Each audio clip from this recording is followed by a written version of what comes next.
It began on a still, snow-cloaked Christmas Eve. The moon hung high, casting pale light over the dense forest that encircled the small town.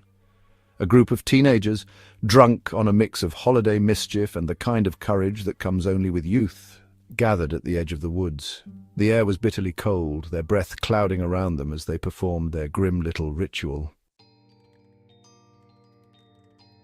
They had found the instructions online, buried in the depths of a forum dedicated to obscure folklore. Summon Krampus, it promised, and test the boundaries of the season's mythos. A game, a dare. They followed the steps without much thought, a crude drawing of a horned figure etched into the snow with twigs, offerings of burnt gingerbread and mulled wine, and, lastly, blood. A single cut from a rusty blade passed among them, each adding a drop to the concoction. As the final drop soaked into the snow, the wind died, the forest stilled. For a long moment nothing happened. Nervous laughter broke out among the group. Then a sound shattered the quiet, a deep guttural growl that reverberated through the trees. The temperature seemed to plummet further, frost creeping along the edges of their boots. From the shadows beyond their circle something stirred. It was not the Krampus they expected, the folkloric punisher of naughty children, half goat and half demon. This was something worse. Taller than any man, it loomed with a grotesque, hunched frame. Its skin was pallid and stretched tight over sinewy muscles, veined with black ichor that pulsed like a heartbeat. Its head bore jagged, uneven horns that curved like broken antlers. Its face was wrong. Shredded lips peeled back over rows of needle-sharp teeth, and its eyes were empty voids, leaking trails of inky darkness. The thing stepped into the circle, and its claws, long, curved, and impossibly sharp, dragged across the snow, leaving dark streaks. The group scattered in terror, instinct overriding thought.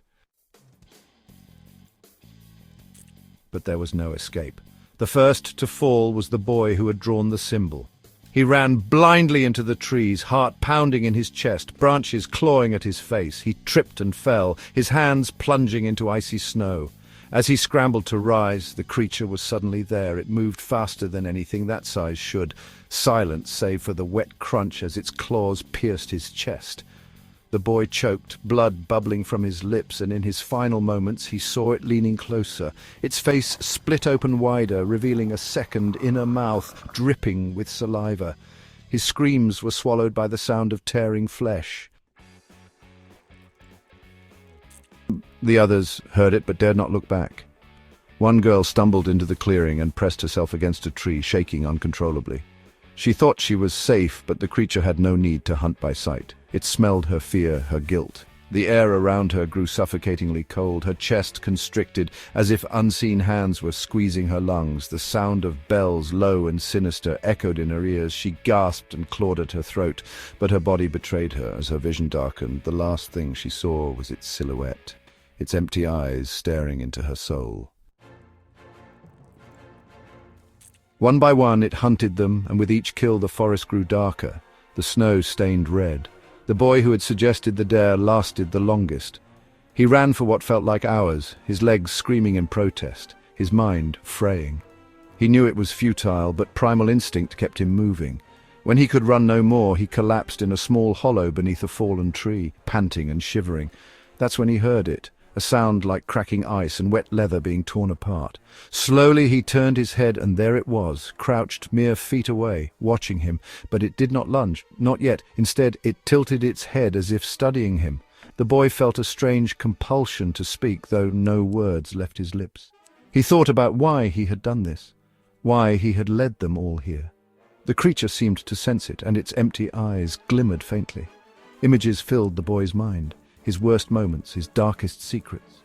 The lies he had told, the betrayals, the cruel laughter at the expense of others. The creature fed on it, growing larger, more grotesque. In that moment he understood. This was no mere monster. It was judgment incarnate, a predator drawn to the rot within. His fear turned to despair as the creature finally moved. The group was never found. The town mourned their disappearance, assuming they had succumbed to the harsh elements. But deep in the forest, the snow still bore the marks of the ritual, a circle of withered trees, the ground blackened as if by fire. And at the center, the crude drawing remained, its lines etched not in twigs but in something darker, something permanent. On still, cold nights, the townsfolk swear they hear the faint sound of bells, a chilling reminder that some traditions are not to be trifled with.